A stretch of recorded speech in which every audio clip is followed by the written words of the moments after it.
Alright, so I told you guys last week that I might be getting a red-tailed catfish this week, and that is exactly what I got today. I'm going to show you guys him as soon as we get there. Looks good, a little on the small size. We're going to try to get him pretty decent size, and then hopefully in the springtime move him outside into the big exotic pond. Also, the frontosers doing really well, which is what we moved into the 55-gallon in last video. I'm going to show you guys them, and yeah, catch you guys up on a couple of other things. Also, we're about to hit 3K subs. We probably already hit it by the time that you guys are watching this video. But just like I did for 1K and 2K subs, I'm going to be doing another giveaway. So comment down below what you guys want me to give away. And then probably sometime this week, I'm going to put out a poll of a couple of different things. And you guys can vote on what you think I should do in the giveaway. So yeah, let me get home and I'll show you guys the red tail.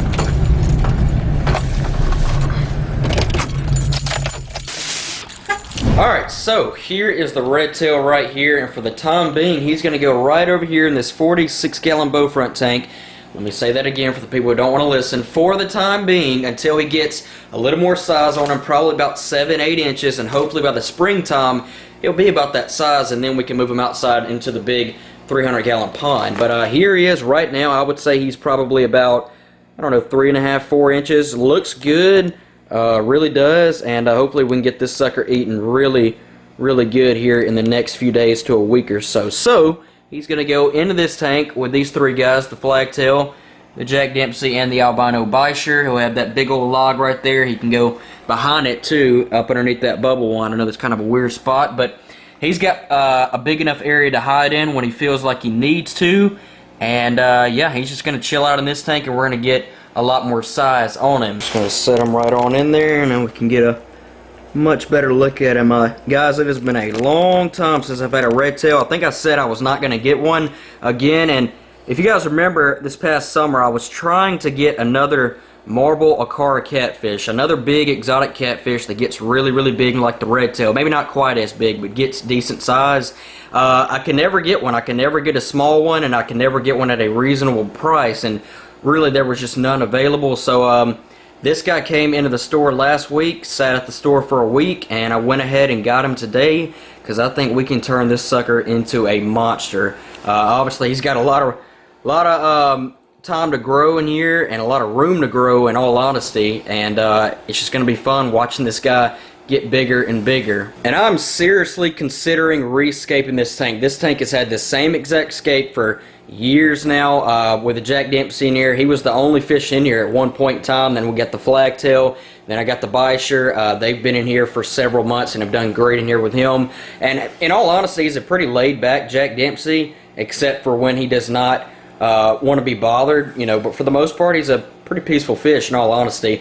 But I'm seriously considering rescaping this tank, just probably putting something like black gravel on the bottom. I might actually leave that in here because that's kind of like the Jack Dempsey's home. It's been in here for years now and he loves to go in it. And maybe get like some big green artificial plants, because we can't do live plants. The flagtail will eat them, and I'm sure the Jack Dempsey will just go down and uproot them. So we can't do live plants, but we can, you know, get some artificial plants that, you know, maybe look very realistic, kind of like the ones over here in the African cichlid tank. We'll go show them in a second. But that's kind of like the scape I'm thinking of, something like that right there. Nothing too crazy, still gives the fish a lot of room to swim.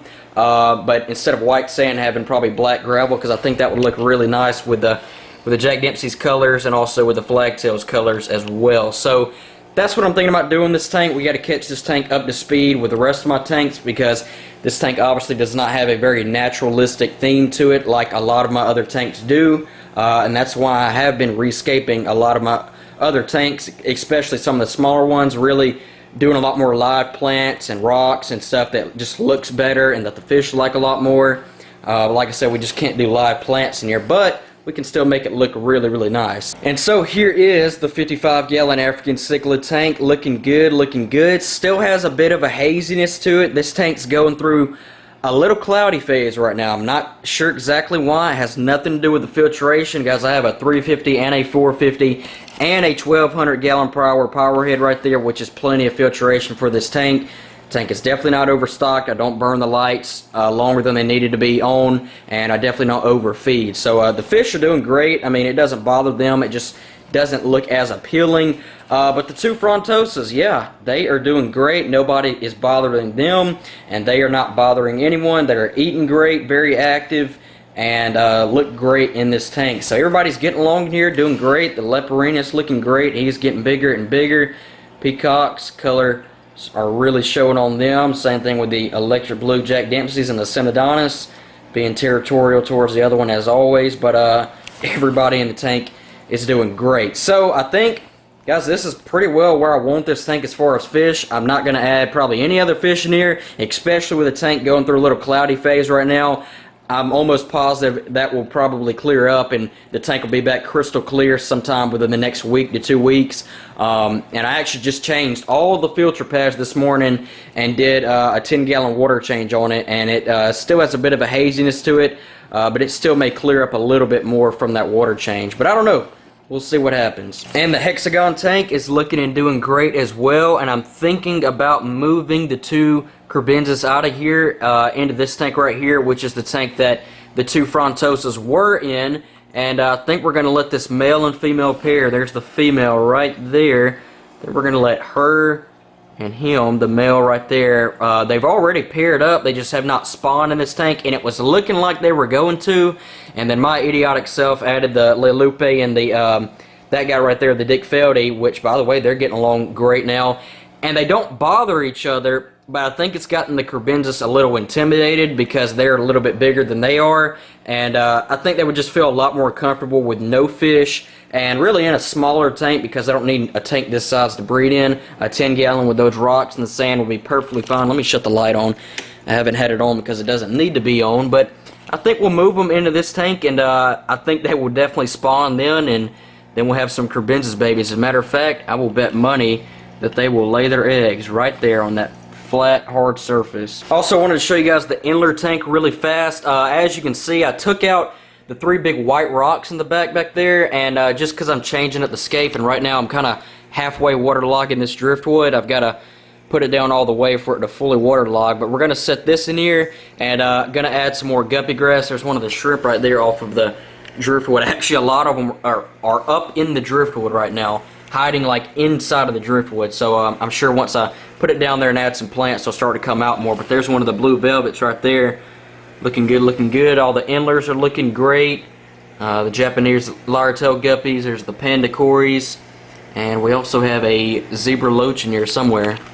Wherever he's at. He's probably in the driftwood as well. But yeah, this tank's doing great, but I'm kind of changing up the look of this tank as well. Those rocks have just gotten really dingy and really covered in algae, so I'm going to pressure wash them, get them back looking great, and just kind of change up the theme of this tank for a little while. And on to this guppy tank down here. It is looking great. Look at how big the babies are starting to get in here. If I can get a focus.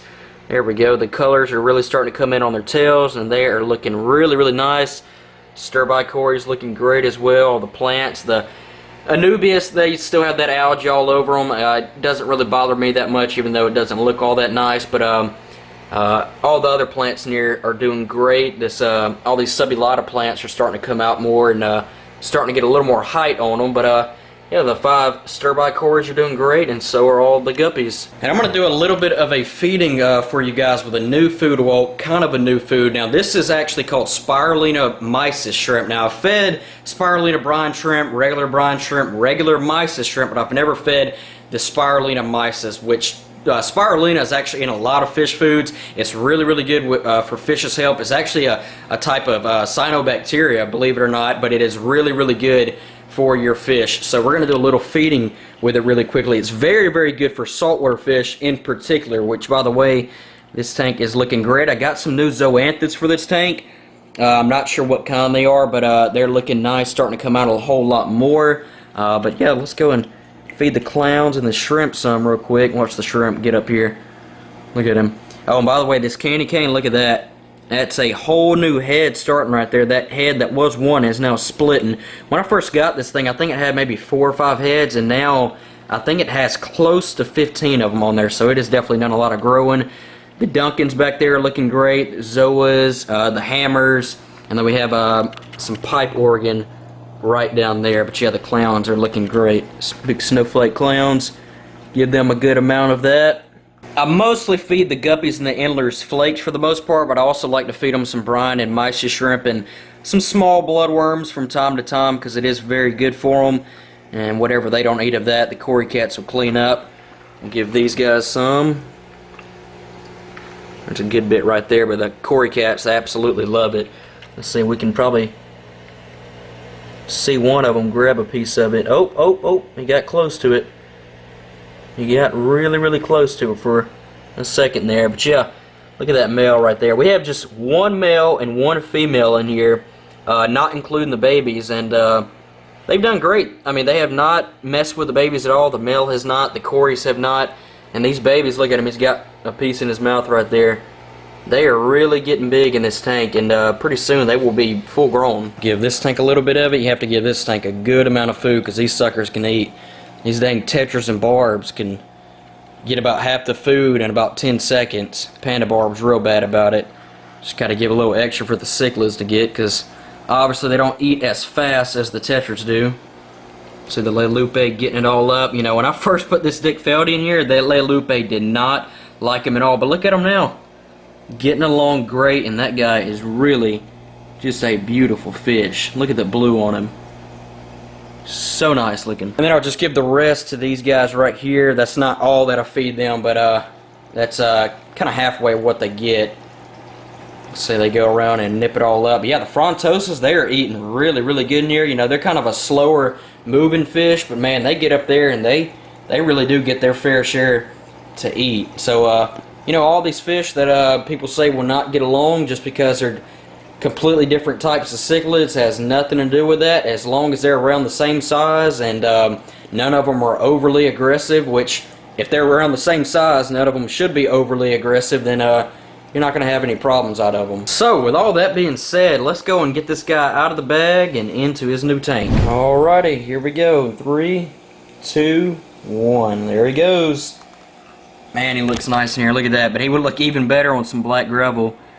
But you're going to check him out, and he'll find that log, I'm sure, within the next probably 30 seconds to a minute. Guys, I love red-tail catfish. I know a lot of you guys love them as well, and that's part of the reason why I wanted to get another one. So it is going to be so fun watching this guy grow and feeding him and all that, and just watching how much he can eat, because these suckers can really shovel down some food. But he's only, like I said, probably I'd say about 4 inches right now.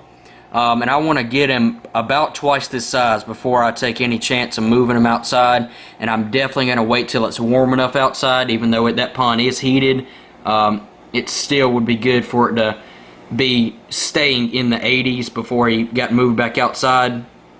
So he's going to be in this tank for a little while, that's for sure. But it's going to be fun watching this guy grow. Of course, I'll give you guys updates on him, and we will get to watch his progression in this tank. So I hope you guys did enjoy this video. Gave you guys quite a few updates. Let me turn this light down because it is bright. But like I said, let me know what you guys think I should give away for 3K subs.